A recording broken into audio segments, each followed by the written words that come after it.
everyone. Oh my god, that video will actually see a lot of us talk about ourselves every time in many of our events, but every time I see people's faces, I still feel so inspired and touched.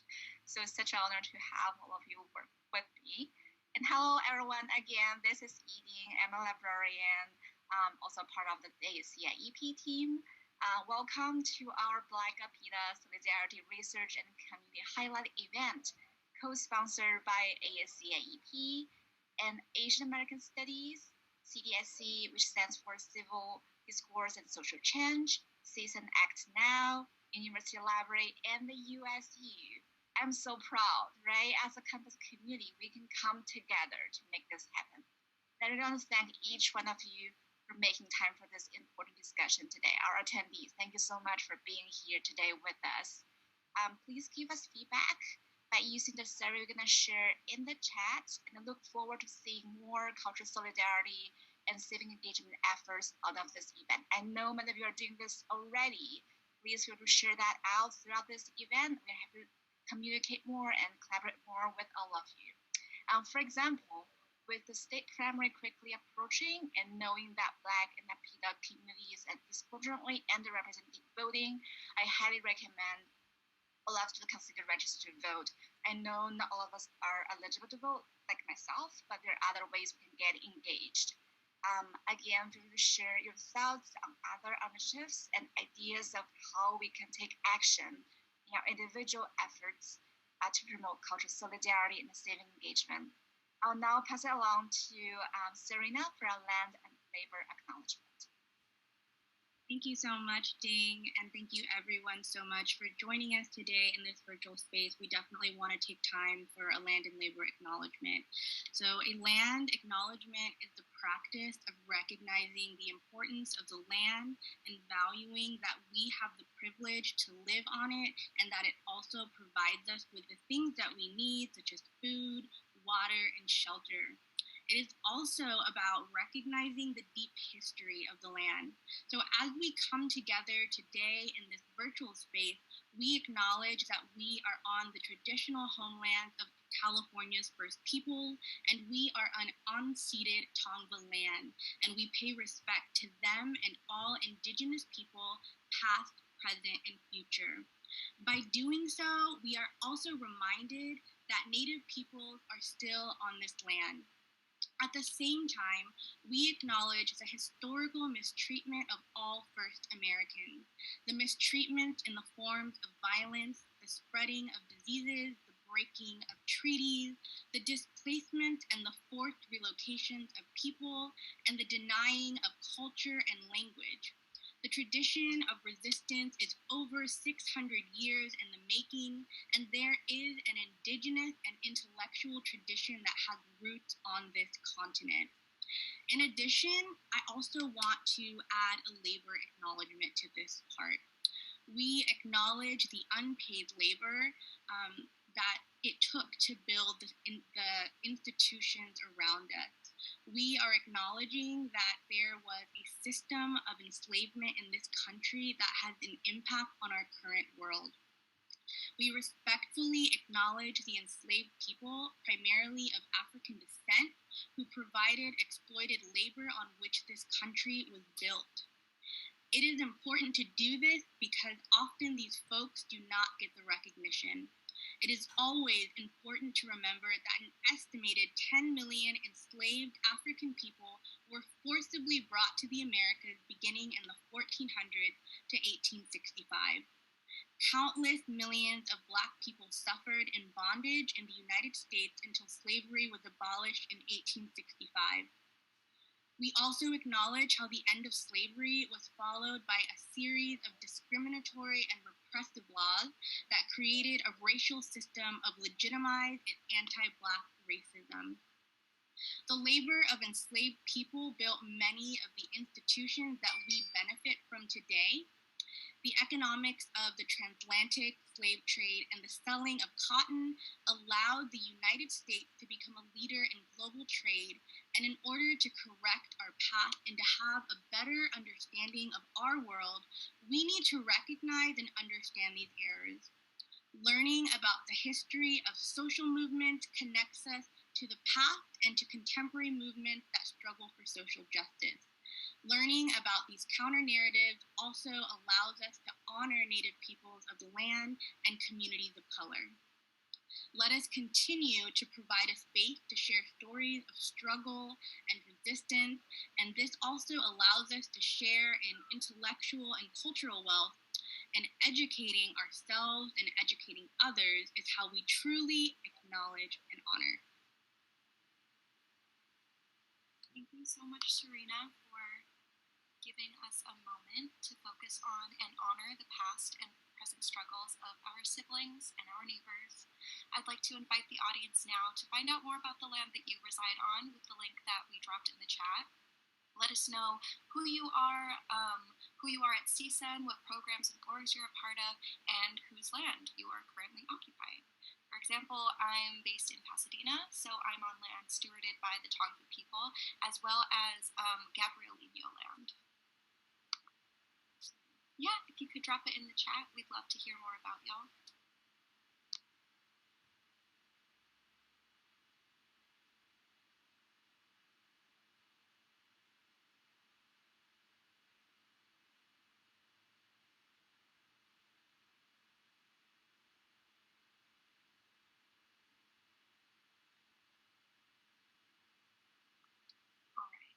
So we're going to start moving on. Now that we've learned a little bit about AACIP and a little bit about CSUN and the land that we live on, let us learn a little bit about our distinguished speakers today. I'm going to be introducing you to Gina Kim.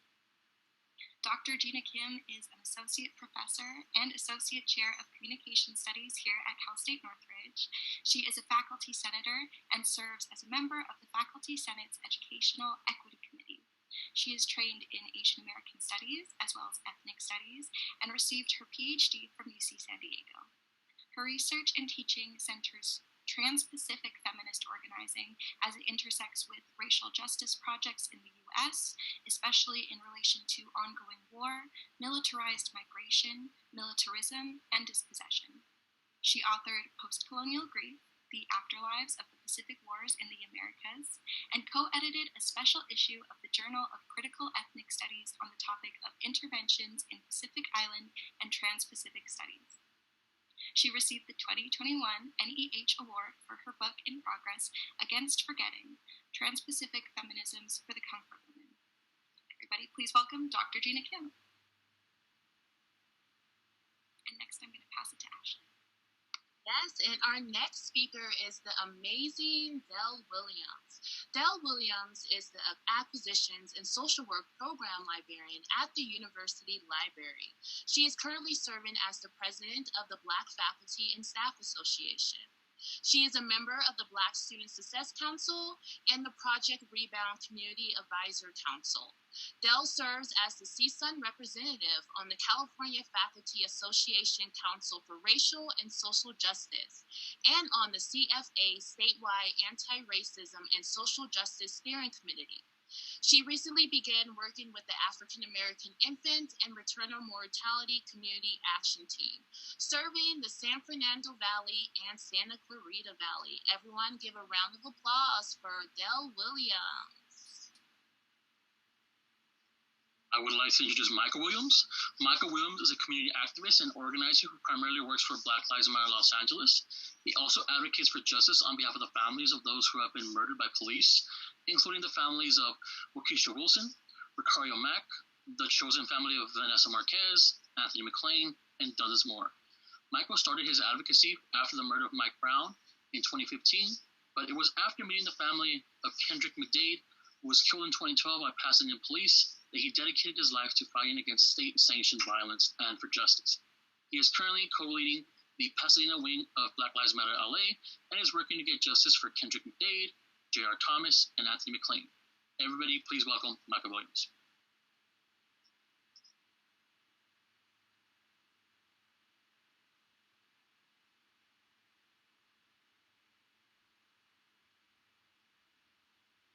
Skylar Hall, our next speaker.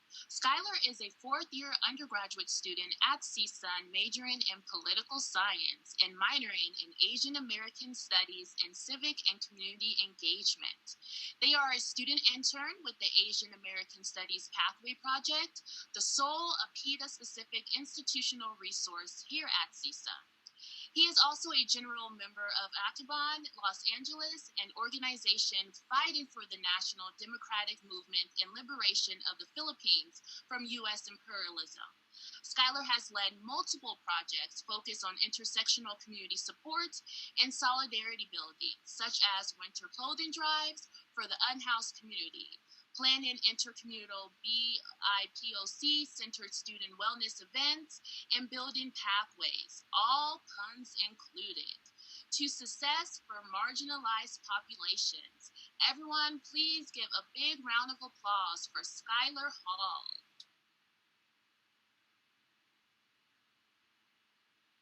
All right, and our next speaker, my pleasure to introduce Holly Lin. Holly Lin is a recent graduate of CSUN, with a double major in Asian American Studies and Psychology. For the past few years, they have committed to transforming the Asian American Studies Pathways Project from a student resource to a community resource committed to serving the people here and internationally. As a community organizer with Anak Bayan, Los Angeles, fighting for the national liberation of the Philippines, Holly takes internationalism seriously for our collective liberation. Everyone may introduce Holly Lin. A round of applause.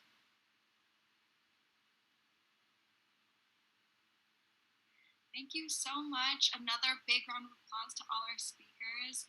It's so lovely to hear about all the work that y'all do. But let's get into it. So we're going to start off with the first topic, historical relevance of how our communities have been weaponized against each other. Rome wasn't built today, and neither was racism or racist institutes. So we're going to have Del Williams and Michael Williams start us off with this topic. Can y'all share a little bit about the historic relevance? Oh, thank you, Jesse, for inviting me, and thank you all for being here with us today. And it's good to meet you, Michael. I don't know if we're related, but you never know. We could be cousins. In thinking about this topic, historical relevance, the first thing I had trouble with is like, how far back should I go? Where should I begin? And I guess for me, it begins with my self-education and my journey in discovering how, the country that we live in, it's the foundations of white supremacy, colonialism, and capitalism and imperialism that we live in, and how it does a really great job of keeping our eyes on each other and not on the powers that be, and not on the structure of our institutions in our country. So in looking at that, and looking at, first, our education system and how it's indoctrinated all of us. If we've been educated in the United States, we've all been indoctrinated to basically see, Black people in terms of slavery and civil rights. That's what I saw in history. Asian Americans, when we're talking about World War II and concentration camps, and I use concentration camps, not relocation camps. And, it doesn't allow us to get to know ourselves, let alone each other. So it's real easy for the power structures to pit us against each other because we know nothing about each other. And it's not until maybe we get to college that we start looking at ethnic studies courses and we start finding out about ourselves. But oftentimes we don't take the opportunity to take ethnic studies courses that are not directly related to us. So as a Black student at CSUN, and I spent my undergrad years at CSUN, I took Africana studies classes.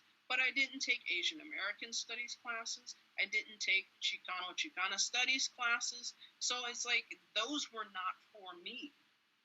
The Black studies was for me, but not everybody else's history and knowledge. So I think that's where I see the historical relevance, is just not being educated about one another and not being offered that opportunity. So it's easy to weaponize us against each other. you so much for that. Michael, did you have anything you wanted to share? Yeah, the relevance. One thing is, us Williams, we run deep in this. You know, we have several Williams in our Black Lives Matter Los Angeles, and it's good to see another William riding out here for justice. So and equality. So it's good.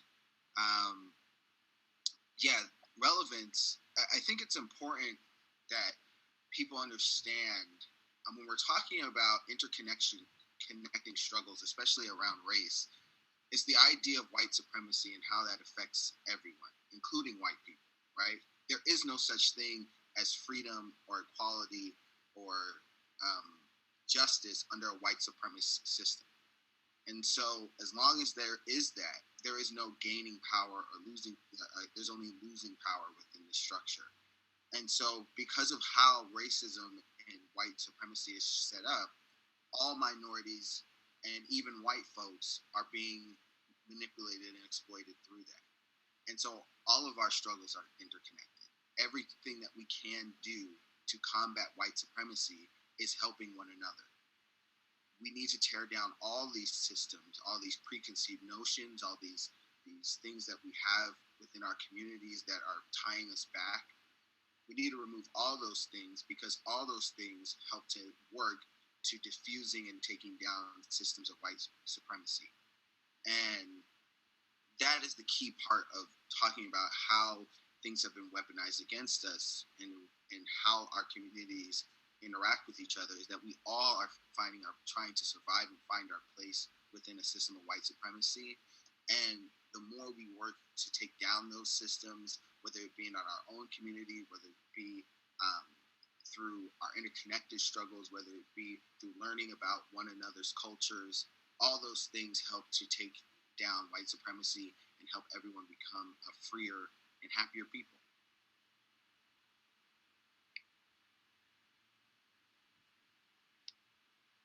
Yeah, I love that Del brought up the fact that educating yourself is a weapon against this weaponization. And just being there for the fight.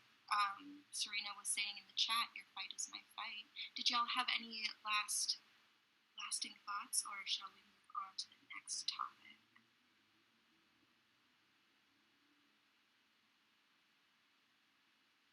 All right, well, we'll get back to y'all later. Thank you so much, Del. Thank you, Michael. We're going to move on to number 2.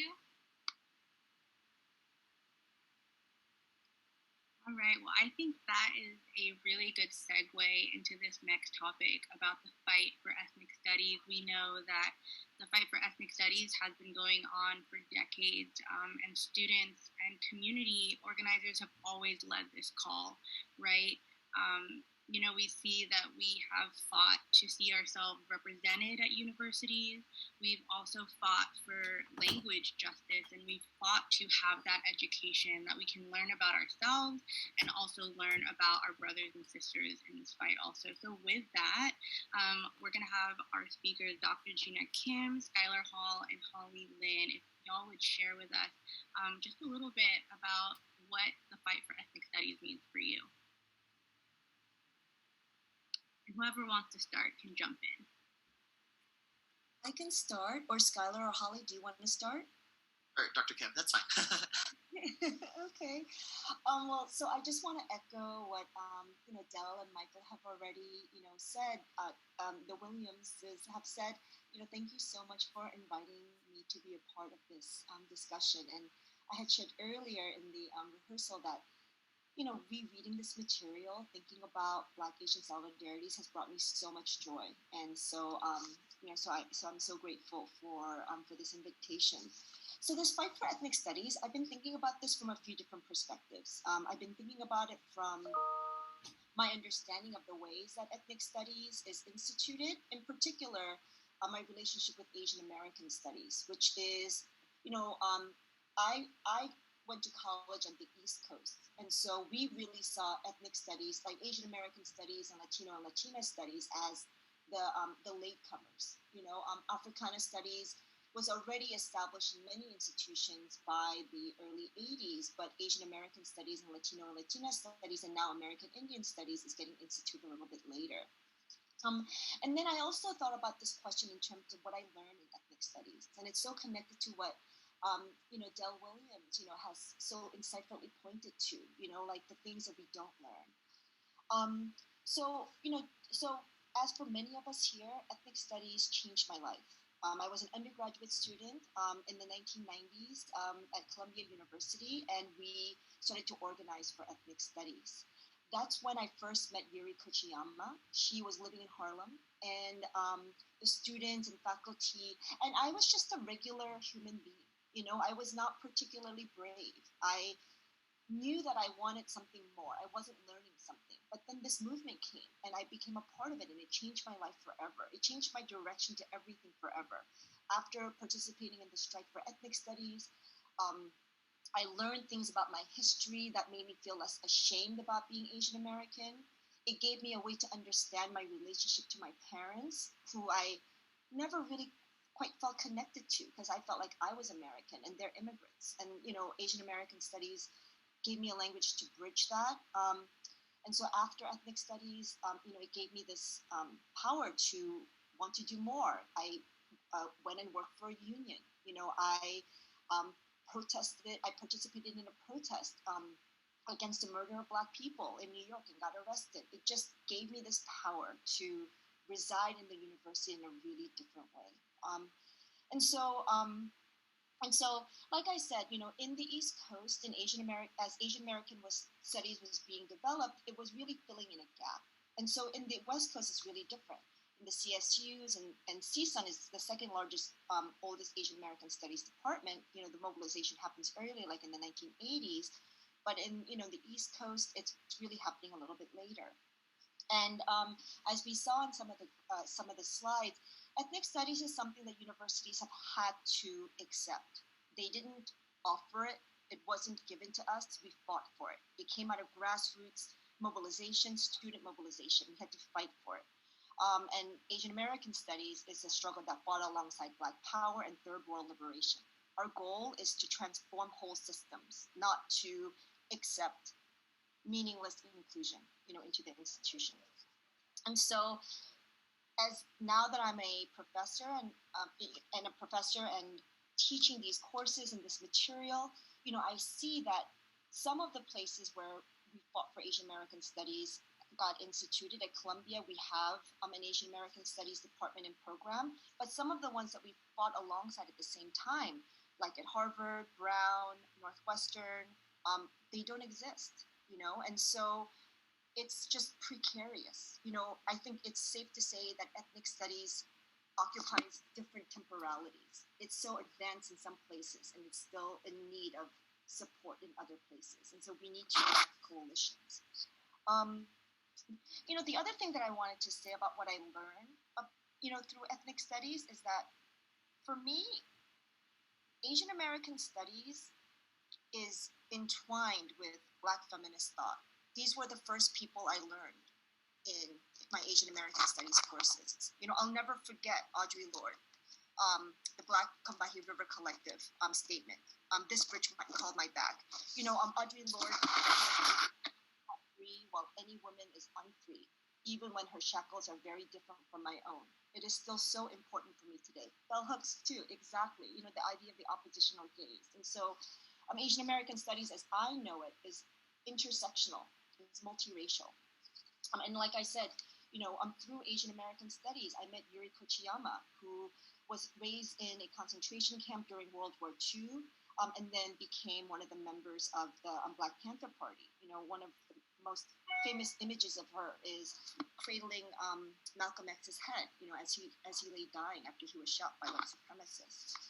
And so maybe I'll just end there, to say that ethnic studies has changed my life, and everybody should take an ethnic studies course. Yeah, Dr. Kim, thank you so much for those beautiful words. I honestly I'm having trouble, with saying my own statement because you said everything so beautifully. But what really stood out to me, was the statement that ethnic studies changed my life, right? Because it changed my life too.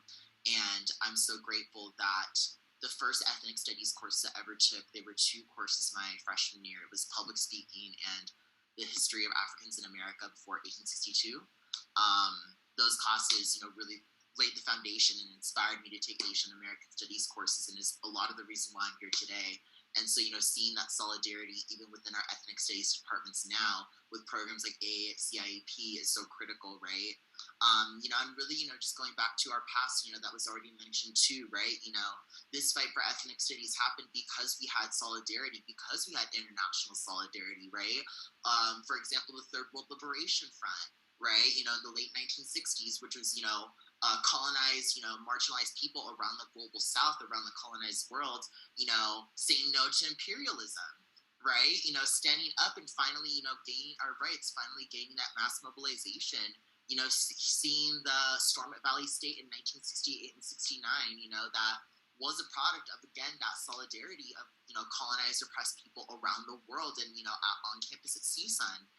And, we really see that struggle even today, right? We see that with AB 1460, thankfully we won that fight, also with some of our executive orders, which, was another, uphill battle that the ethnic studies community had to face in, protecting ourselves from erasure.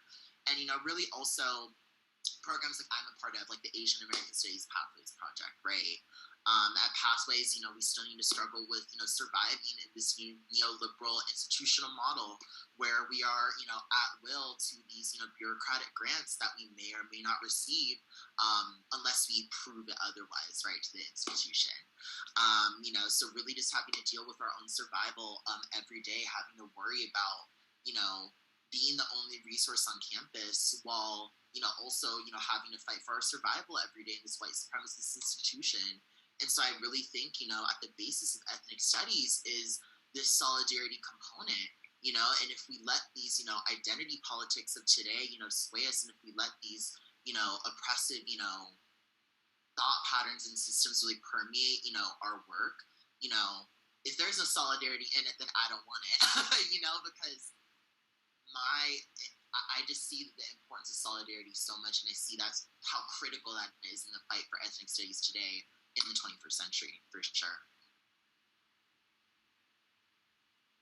I think jumping off what Dr. Kim and Skylar has talked about, right, is how transformative ethnic studies is, right? But I think I want to hone in on that part in the fact that the creation of ethnic studies, right, was because of the Third World Liberation Front, as Guy said, right? But it was because students, the coalition itself was anti-imperialist and internationalist, right, in their analysis and in their practice as well. And so I think for me, like, what I'm thinking about ethnic studies now and Asian American studies is how are we able to take really the lessons, right, from the past, right? And it's actually not even that long ago, right? People think it's like, oh, you read about it in our history books, like our ancestors, it's like long time ago, right? But really, no, right? Because the fight is still here, right?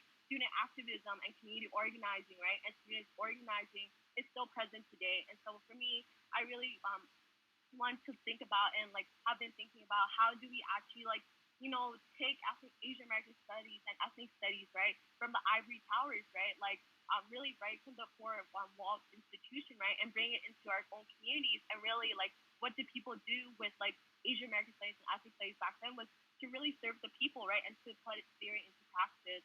And so I think for me, at my time at CISA, it's really been thinking about how do we even like transform, right, what power and what resources we have on campus, right, to really link our struggles, right, in the institution to the community struggle, right, because at the end of the day, we're only at a university, right, for 4 or 5 plus years, right, and really like our real work, right, and the challenging work is that we have to go into our communities, right, and actually change our communities, right, and really embody what our ancestors have done in the past and really put into practice, right, this anti-imperialist international stance, right, and not be, as Guy said, not be wavering, right, in like the politics of today, but really be grounded in that type of work, right, so that we can fight for our collective liberation as well.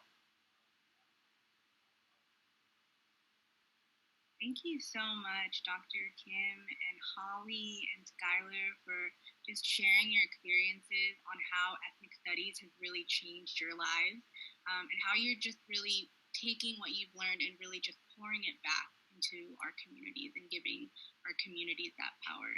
I'm so inspired always and continue to be. So thank you so much. And with that, I think we're going to move forward to the next topic. Yes, thank you. So, one of the main missions and goals of AACIP is to promote solidarity. People don't realize how important solidarity is. It's very important because it allows us to acknowledge as well as really just show and give respect to all cultures, to everyone, especially those that may necessarily feel outcasted in today's society.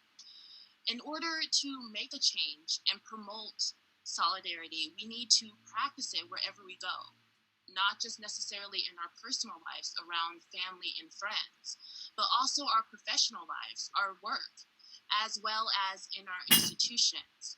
That leads us into our next topic, building solidarity within institutions. For this topic, our amazing speakers, Dr. Gina Kim and Del Williams, will just discuss their thoughts and their experience with this. I'm going to open the floor to Dr. Gina Kim and Del Williams. In no order, just would like to hear your thoughts on this subject. To comment on the section before and the discussion around ethnic studies and relating it to building solidarity, one of the things I've often thought about and I've expressed to students when I get an opportunity is that, don't just take classes that relate to your race and ethnicity, but open yourself up to taking courses that are in other ethnic studies departments where you're learning about and educating yourself about other races and ethnicities. Because of that, because without each other, we wouldn't be making as much progress as we do to break down white supremacy and colonialism and the oppression that we live under. So if we're not willing to take up each other's fights, as Tarina said, your fight is my fight.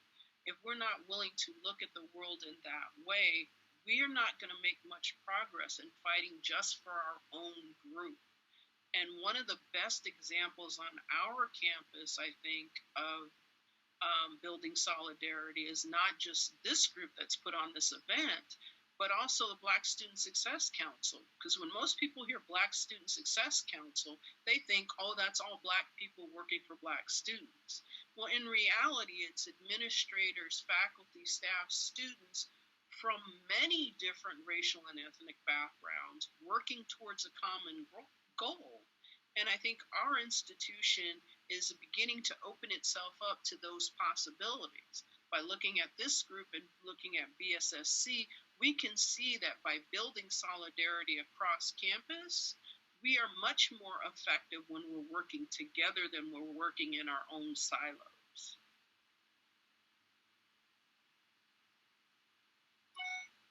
Absolutely. I agree with everything that you've said, Del. I think that, one of the things that I've noticed, especially for those of us who are doing ethnic studies work, is that we're often pitted against each other, by being given this argument that resources are scarce. And so, these scarce resources must be shared by ethnic studies departments, by Asian American studies, Chicano studies, etc. And so I think that we have to constantly produce that feeling of allyship, and relationality, as opposed to falling into that trap of scarcity-minded thinking. The way that I've thought about this question is, in terms of building solidarity within institutions, it's really important for us to think about what experiences that we had before we got here, and thinking particularly about Black-Asian relations. One of the most important moments for me as a person is the LA riots, understanding the LA riots, understanding the Black-Asian tensions in the LA riots, and recognizing that we are both people of color, but that Blacks and Asians are racialized very differently in the United States. So we hold different positions of power in the United States. And to recognizing that building trust and mutuality requires a lot of work.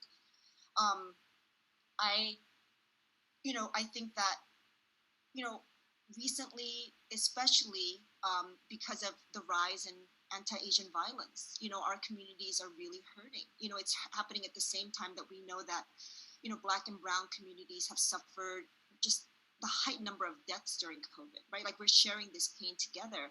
And, some Asian and Asian American communities have called for heightened policing, more policing to support ourselves.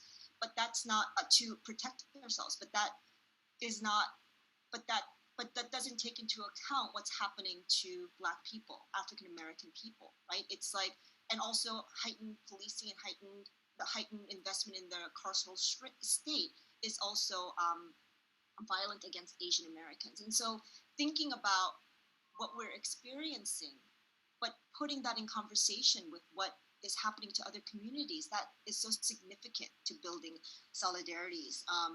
And recognizing what we come with. I just have like a few more things to say.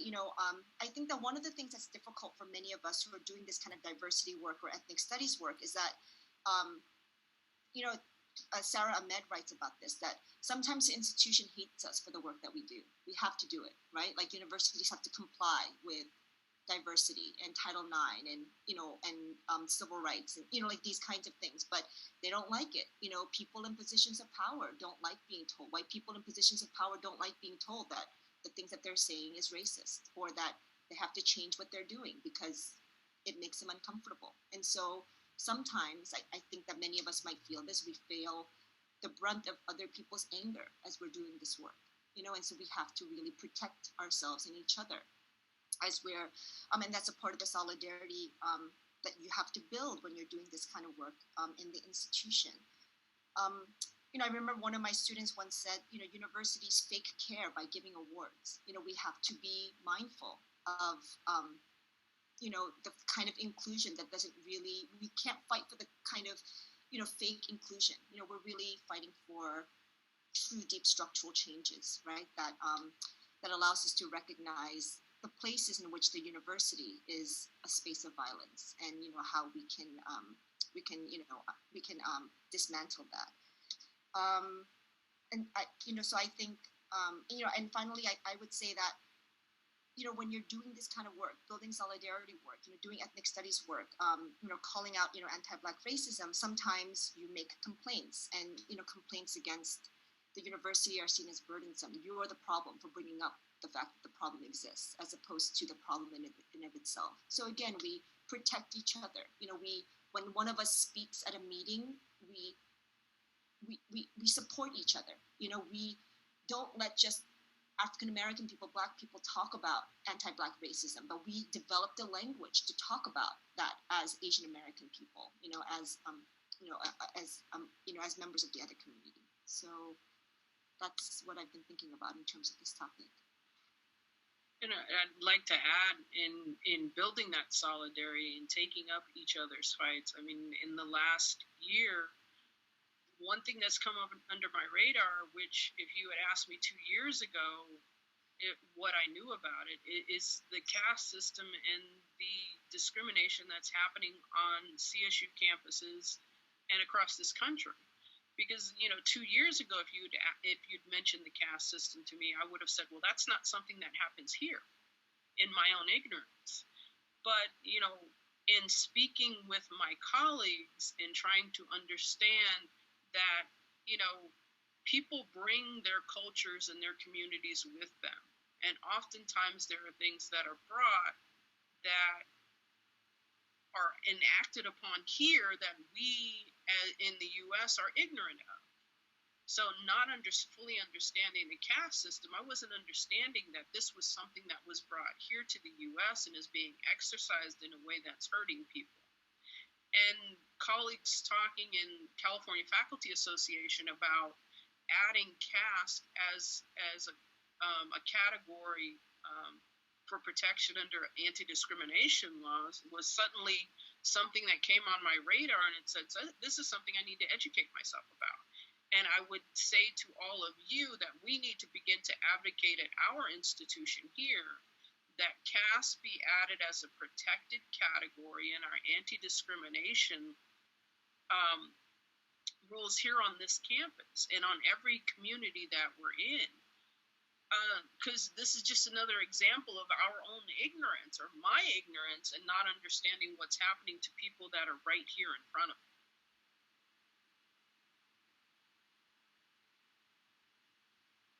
Yes, thank you, Del Williams. Dr. Gina Kim, did you want to add any comments to what Del said?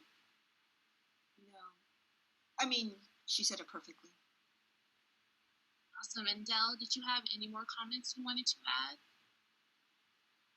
Not at this moment, but I'm sure some will come. Well, thank you so much. Yes, thank you so much, Dr. Gina Kim, and thank you so much, Del Williams, for educating and informing us with building solidarity within institutions.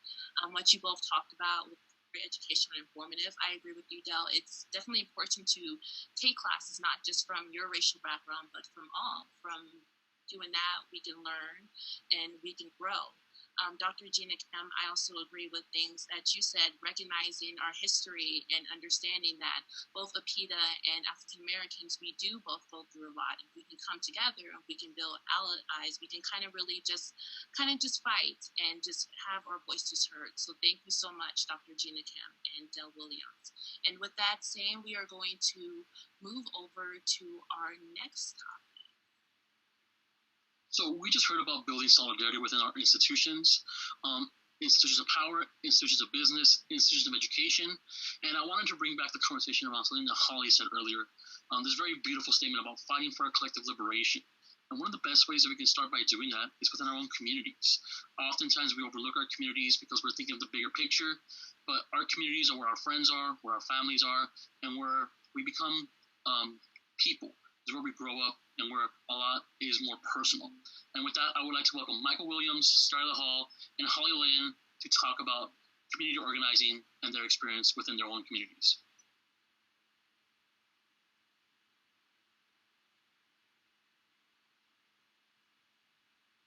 Oh, I guess I can begin. I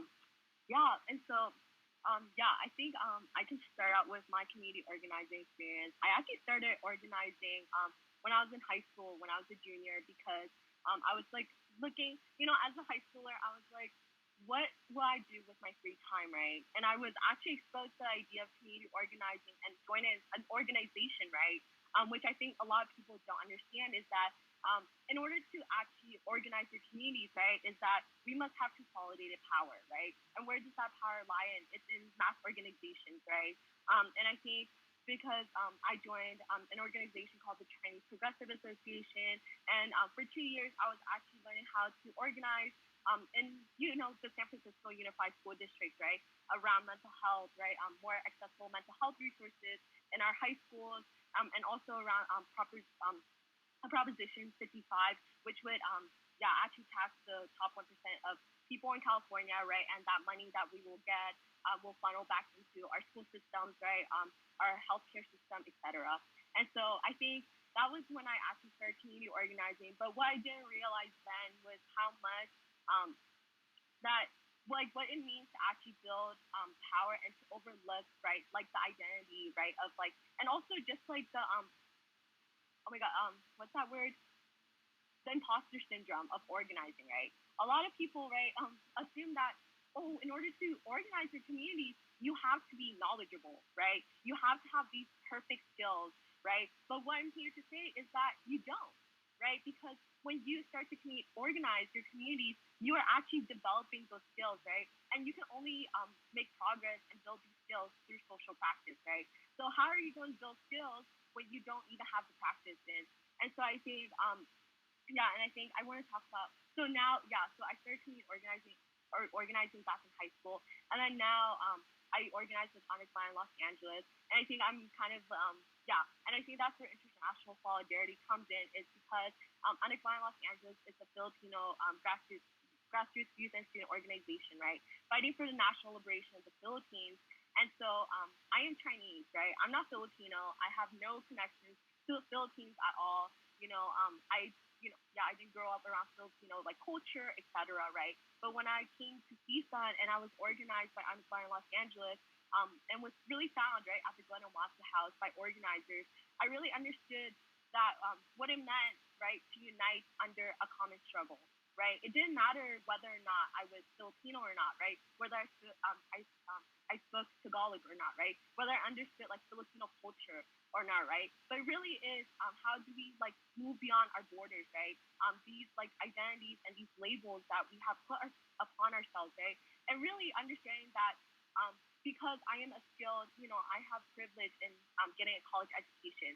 I have these skills, right, of being able to speak, right, and these skills of being able to talk to community members and understanding, right, and learning about why the Filipino struggle is such a common struggle, right, and how I am connected to it, right.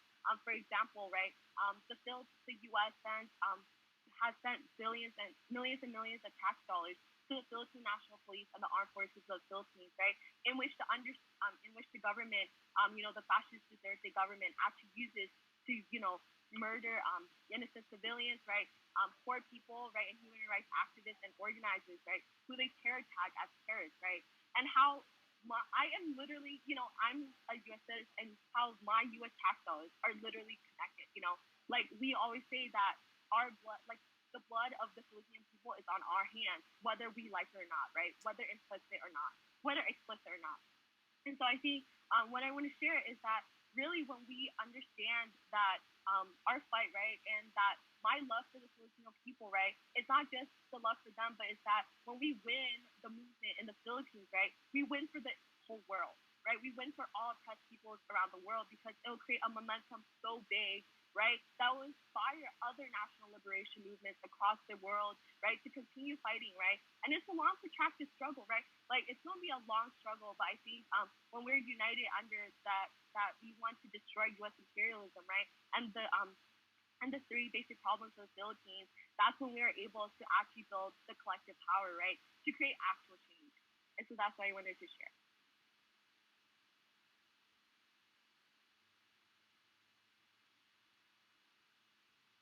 Thank you so much. That was great. I'm sorry about that. Michael, did you want to jump in? Or Skylar, anybody? Please feel free. I could go really quick if that's okay with Michael. Again, Holly, that was so beautifully said. I'm literally here smiling behind the screen. Thank you so much for those beautiful words. Going into my experience, organizing with the Asian American Studies Pathways Project, the Pathways Project as a whole was founded ultimately to not only create a student resource for Asian Americans, but also to create pathways to the local community and to community organizing for Asian Americans, right? And in the process of that, redefining what being Asian American is. And Yuri Kochiyama in the video that was played earlier said it perfectly in that we Asian Americans need to redefine ourselves from the stereotype that we're docile and that we're people pleasers and that we want to, we don't want to cause trouble. No, we're going to redefine what being Asian American is, and that's going to look like being loud. That's going to look like being a community organizer and being in mass movements and allying yourselves with, oppressed people around the world in a common struggle against imperialism and neoliberalism and late-stage capitalism, right? And it's truly liberated me, and I've seen, as Holly mentioned in their biography, we've really been growing pathways from being not only an institutional resource, but actually becoming more of a community resource, right? Kind of going back to, this conversation around institutional solidarity, part of being in a white supremacist institution is now changing the definition of these institutions and making it accessible to the communities around us, right? Especially as this public university that, is so diverse and is so, inclusive of all communities, that includes our local community around us too. And to, tear down, kind of these ivory towers that have really gate kept, these quote unquote elite institutions from the masses, right? Which is something that white supremacy really envisions on doing. And so I think, really opening the gate for community organizing in an institutional space that is unequivocally equitable and inclusive of not only students but non-students and community members, right? From leading a winter clothing drive this December, for our unhoused community in Van Nuys and an encampment that's being constantly policed every day, to building solidarity on campus, with the Black House, who are our neighbors at the Amatsu House, and, with ACIP, and really forming this incredible end of the school year, graduation celebration for our students of color, right? I see the fundamental struggle that we as oppressed, marginalized people are suffering under capitalism, imperialism, etc. And I see that common struggle, and, really echoing what Holly said, my victory and, the Philippines' victory and my struggle, if we win that struggle, that means success for everyone. And I really do want to ally across communities and really see that in this international framework that despite, our race, our ethnicity, our differences, right, we're all fundamentally in the common struggle against these systems, right? Even if you are white, even if you think you're not a part of the oppressed group, right, that these movements are fighting for, the topic that these movements are fighting for, fundamentally there are underlying connections between all of our communities, and we need to see that in order to fight against this common struggle. But yeah, very beautifully said, Holly.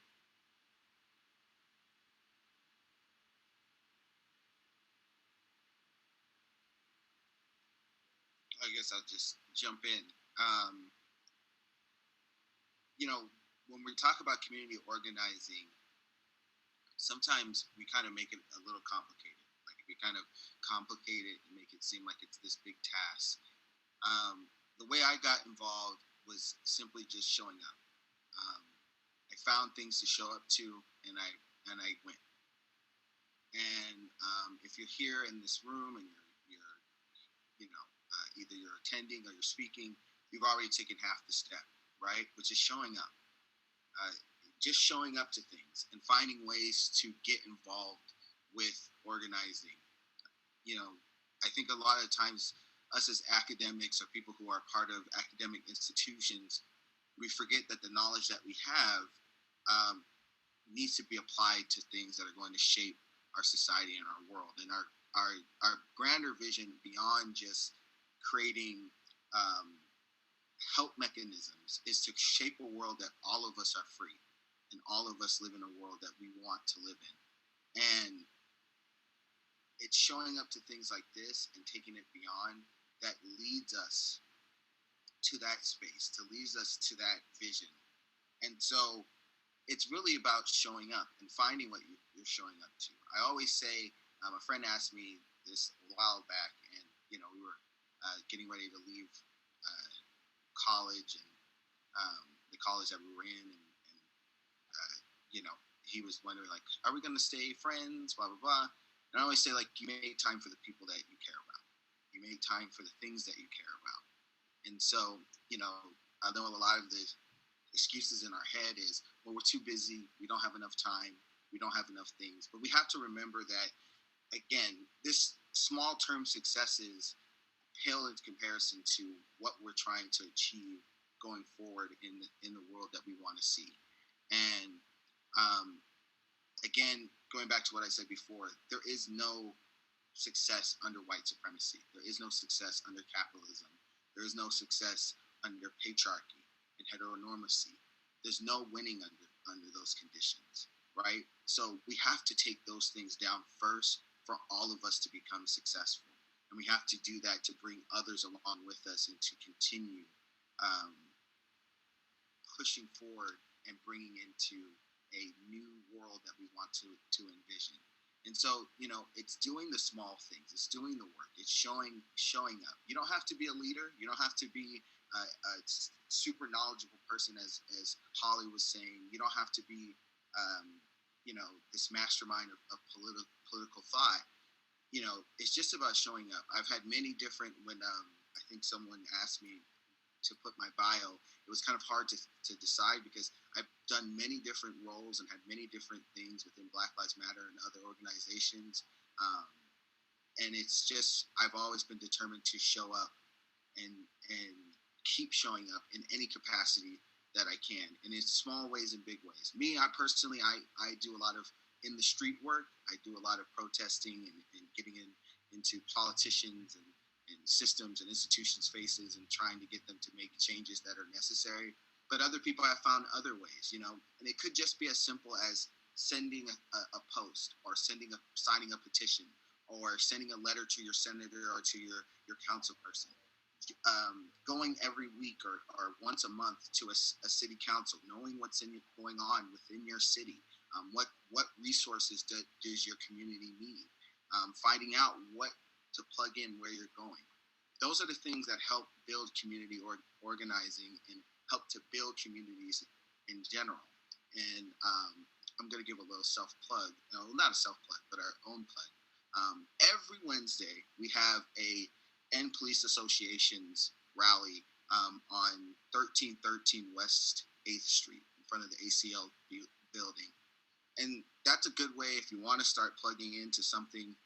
It's BLMLA along with many other organizations that have put this forth together to end police associations that prohibit and stop justice for people who have been murdered by the police. And so come join us, come be a part. There's also many candidates. Voting is another way to participate. There's many candidates are running on platforms to defund the police, including Kenneth Mejia, Albert Corrado, and many others, Gina Viola, who's running for mayor. So there's so many different ways to plug in and find your space and find a way to dedicate yourself to liberation. And the last thing I'll leave you is just every day, leave yourself or ask yourself, what have I done today to end white supremacy, right? And that could be just showing up to class, but also could look like something different, right?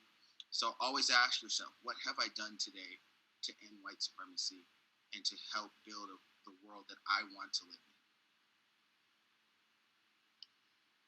We just heard so much valuable information, from the practical advice of just going out there and getting started, getting involved in your community, to the influences of white supremacy, neoliberalism, and late-stage capitalism on the individual and the community as a whole.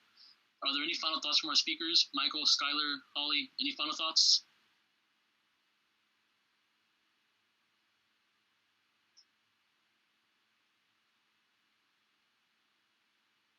Okay, I'm going to assume everybody said everything on their mind, so we're going to pass it off to our last topic of the day before Q&A.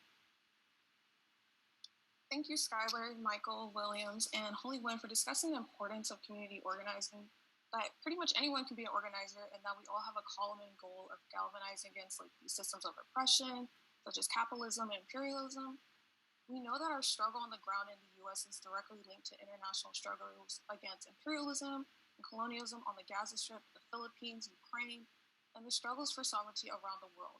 We cannot talk about solidarity without talking about International Solidarity Day.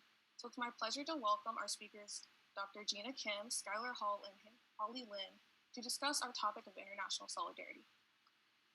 Not in any particular order, you guys can decide.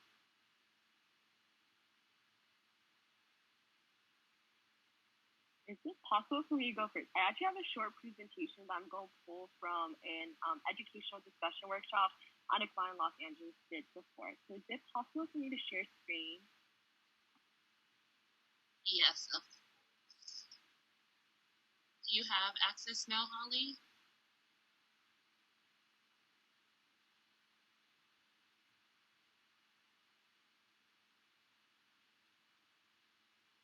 Nice. This is just a really short presentation that we did, or just a short presentation that I am pulling from a educational discussion workshop we did during the height of the George Floyd protest called Combating Anti-Blackness in the Filipino Communities.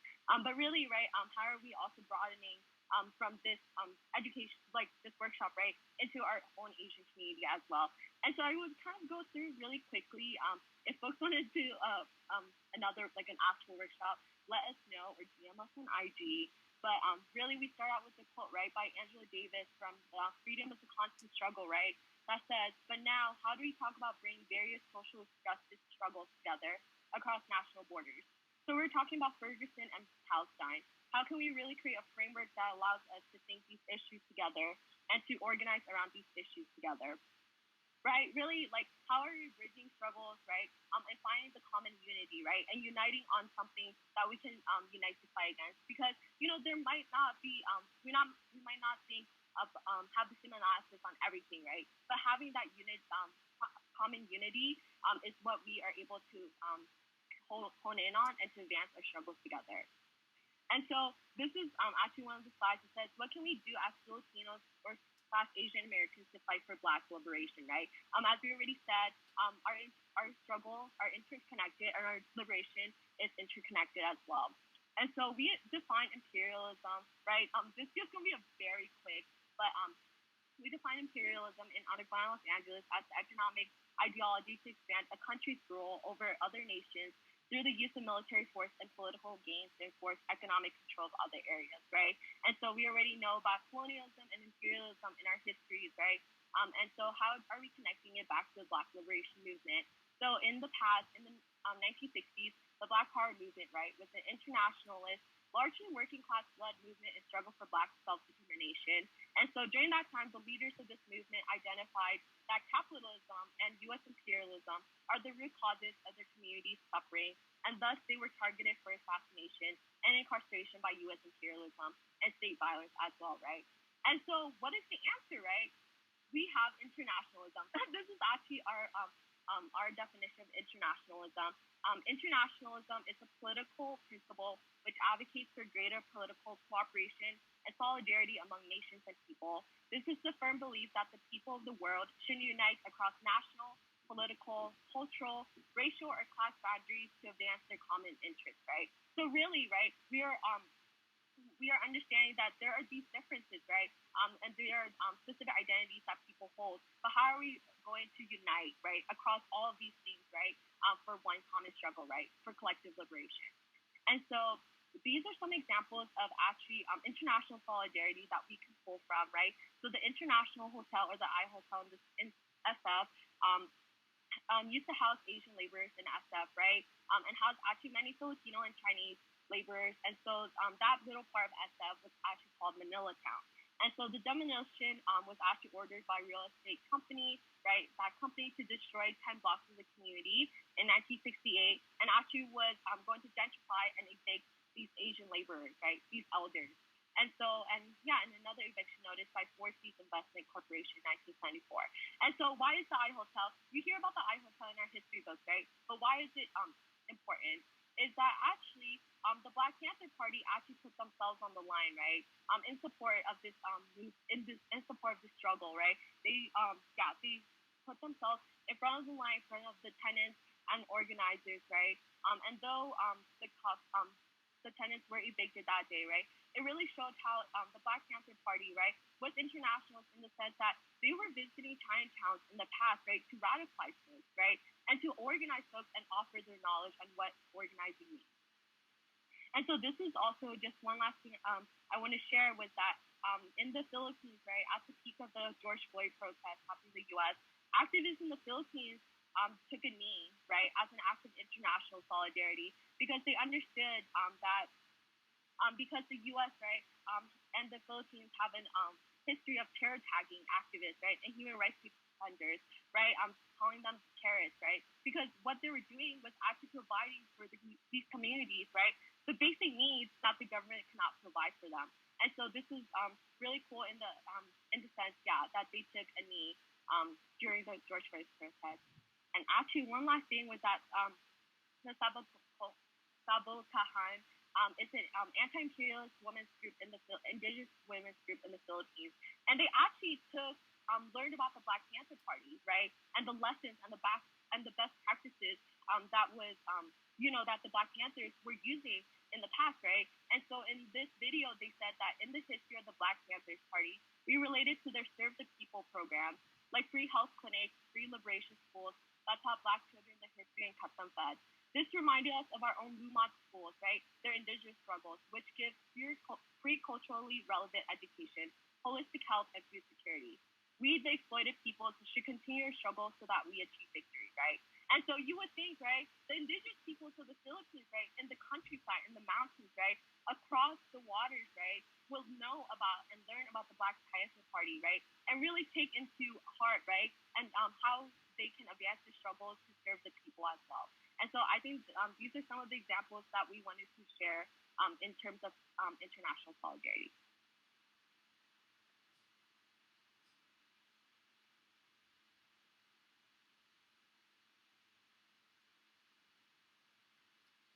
Michael and Skylar, do you guys want to add anything? I said, sorry, Michael. Gina and Skylar, do you want to add anything? I think Holly expressed it perfectly. Yeah, nothing more than that. I agree. Thank you, Holly, so much for your great history.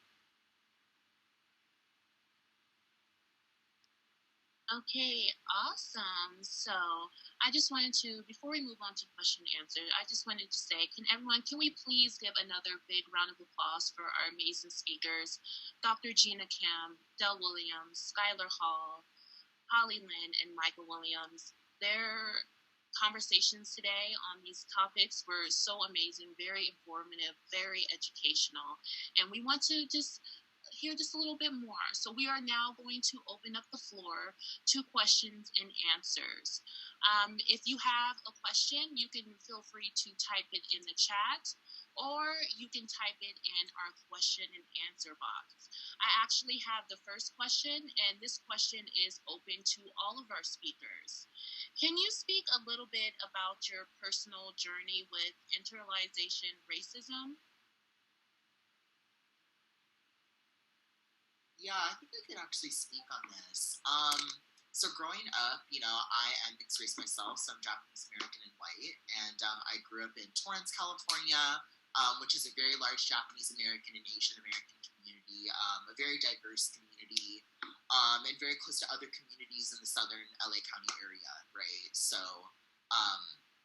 from a young age, I was exposed to diversity, and, I always knew that, I was Asian. That was undeniable, but growing up in, also a more affluent and a more, classist and, community, I, was really shunned by my peers, by my other Asian peers, and I was never Asian enough.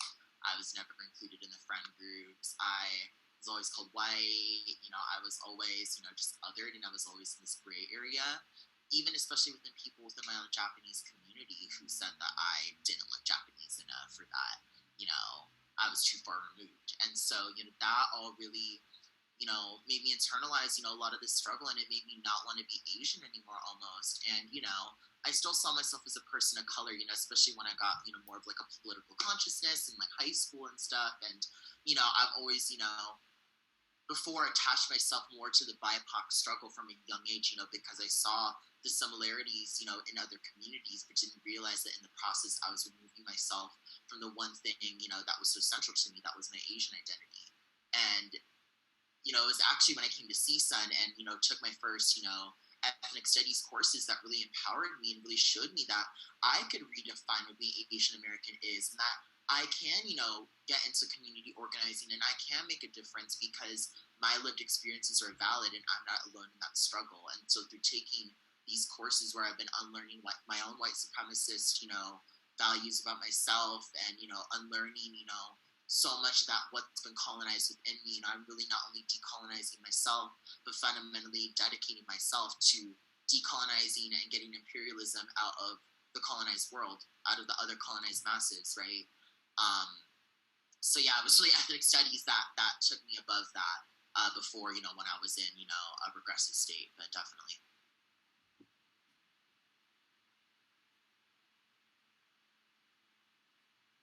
Thank you so much. Does any of our other speakers want to answer the question? If I could, just briefly add, your experience is so similar to mine. I just remember feeling so ashamed of my Asianness, and I talked about this a little bit, but it was, I think, where it was really damaging was that, I would just be so embarrassed, when to be with my parents, to go on vacation with my parents, and they can't really speak English. They're clearly not American, and it was so I spent so much of my youth, not wanting to be a part of that family, and I think that it's it's really not until college and then after that I learned, through ethnic studies and through having these kinds of conversations with others about how damaging this anti-Asian, violence and stereotype, has been for Asian American communities. And I think we still feel that. I remember when I taught Asian American studies, my students would always talk about how ashamed they felt of themselves and their families. And so it is just, it is such a painful part of what we go through, but have the potential to lift ourselves out of, by taking these classes and by being in spaces like this.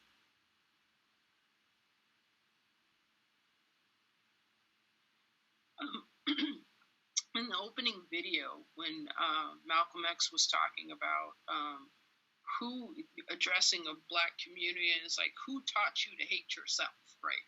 Who taught you to hate your skin color? Who taught you to hate your hair? Who taught you to hate all those things about yourself that you should value?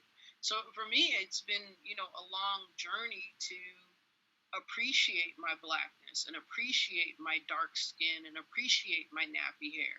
Because I grew up at a time where, all little girls had to have their hair pressed straight, or they had to have it relaxed. And if you didn't, then you were not accepted, right?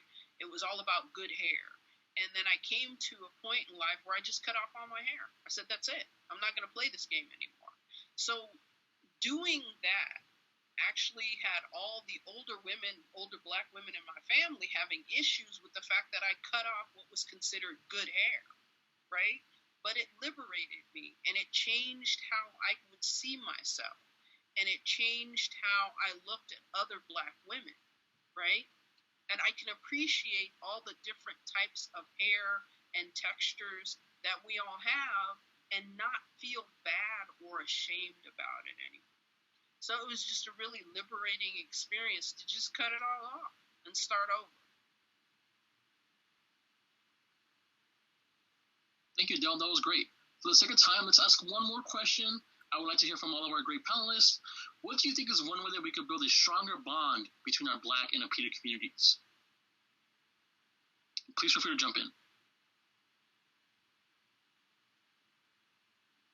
Well, a lot of what we've talked about here and taking up each other's struggles and educating ourselves about each other's communities and just getting involved in whatever our other communities might be facing, try to talk about it with each other and try to connect with each other.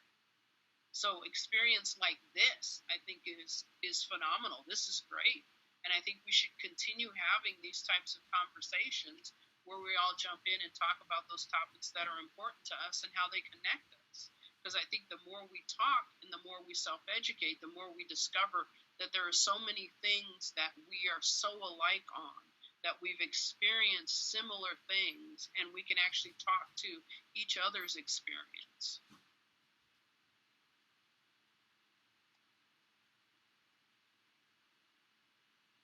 Just to add, I think a big thing is realizing and understanding that there is enough space for both. There's enough space for both of us as communities to thrive and enjoy each other. One of the things, that was interesting about, I'm a big nerd, so I like Avengers and all that kind of stuff. And it's interesting with Thanos and the argument around Thanos is that the world does have enough resources. It's just that some certain people have taken those resources and made us fight over them, right? And there's enough room for Black people and other organizations, other communities to have respect and have equality and have justice and have safety and have opportunities, right? Those are not finite resources, right? We live in a system that has made it seem like those are finite resources, and that's why we compete with each other. Is that they've taught us, and going back to what we were talking about before, internalized feelings. They have taught us that there's not enough resources, so we should fight for them, right? And we should scrap with each other and dismantle each other in order to gain the resources and gain these abilities. But the truth is that there's enough space for both of us. There's enough space both communities to thrive and be healthy and safe.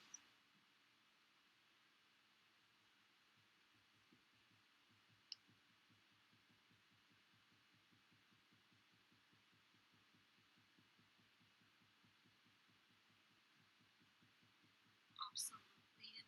Beautifully said, Michael. Thank you so much to all of our speakers once again for sharing everything that you did.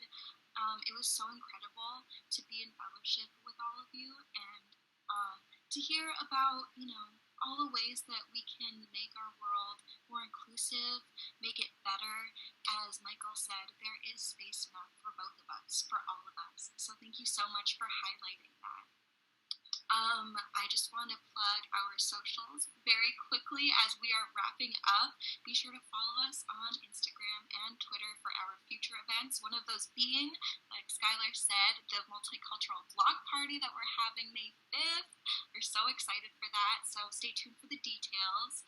We're going to be dropping the survey, the ending survey, in the chat once more, so be sure to fill that out for us. It'll help us cater our next events to your specific interests. There we go. And thank you for that, Alex. And lastly, we're going to end with Dr. Chen telling us about something very exciting coming up next week. Dr. Chen, did you want to share your screen? Yes. Can everyone see my screen? Thank you. I just want to reiterate thank you to all the speakers and thank you for the leadership team, the ACIEP leadership team, for organizing this wonderful panel. And so to continue the conversation, the CSUN Asian American Studies Department, our annual Distinguished Guest Speaker event is going to be next Friday at 5 p.m. You are all invited. It's going to be at the Orchard Room at 5 p.m. And we're going to be, the theme of our event, it's also that day, April 29th. It's also 30 years after the 1992 Los Angeles uprising. And so we're going to be talking with two community leaders, conversations about cultural solidarity, community building, and hope. I want to say a little bit about Do Kim. He's a civil rights attorney. He grew up in Koreatown, and he was a member of the Black Korean Alliance, and this was established after the uprisings. He later went to Harvard as an undergraduate and became a major in African American studies. He's actually one of the students that was part of the sit-in to strengthen the African American studies program and department, and was instrumental in terms of with the other students in bringing Henry Louis Gates as the director of the department. I just thought that was just so cool, an example of cultural solidarity. Tracy Kato Kiriyama, who is an artist. She is also, I think in terms of relevance to our conversation, she's a member of the HR 40 Coalition and organizer with the Nikkei Progressives and NCRR Joint Reparations Committee. Some of you might know about the struggle for Japanese American reparations, and for them being incarcerated, wrongfully incarcerated. Many African Americans, Latinx communities, we had many allies standing up for the Japanese American community. And Tracy, along with her other work, is going to talk about how her work with NCRR and Nikkei Progressives and their work in terms of supporting HR 40, reparations for African Americans. There is a bill coming into place, a call for action in May. So here, there's so many times where we intersect. There's so many times where we have, intersect, overlap, stood up for one another. These stories are often less told. Here are two community leaders doing what they do in the spaces that they occupy. Do Kim as a civil rights attorney, Tracy as an artist, performer, writer, storyteller. And so I think that what's exciting to me is that, whatever you do, we talk about how do we do this, right?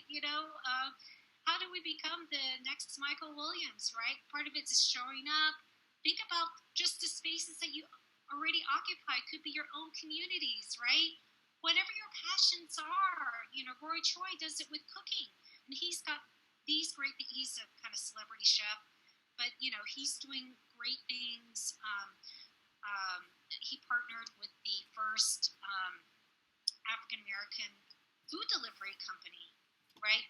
So there's all these great things. Whatever your passion is it church, right? Is it food? Is it education? Anyway, so I think these are models for us to learn about, to have conversations. Also, how do we sustain ourselves? How do we find the joy in our work, and along with doing all the good work we do. So I invite you all to come to this April 29th in-person event. There will be refreshments. Some of our students later are going to be honored. Skylar is going to be one of the student awardees that's going to be following this distinguished speaker event. So I hope you all can join us. And AACIP and also the ASPP are hoping to organize this event. So all of you, I hope you can come. And thank you for your work.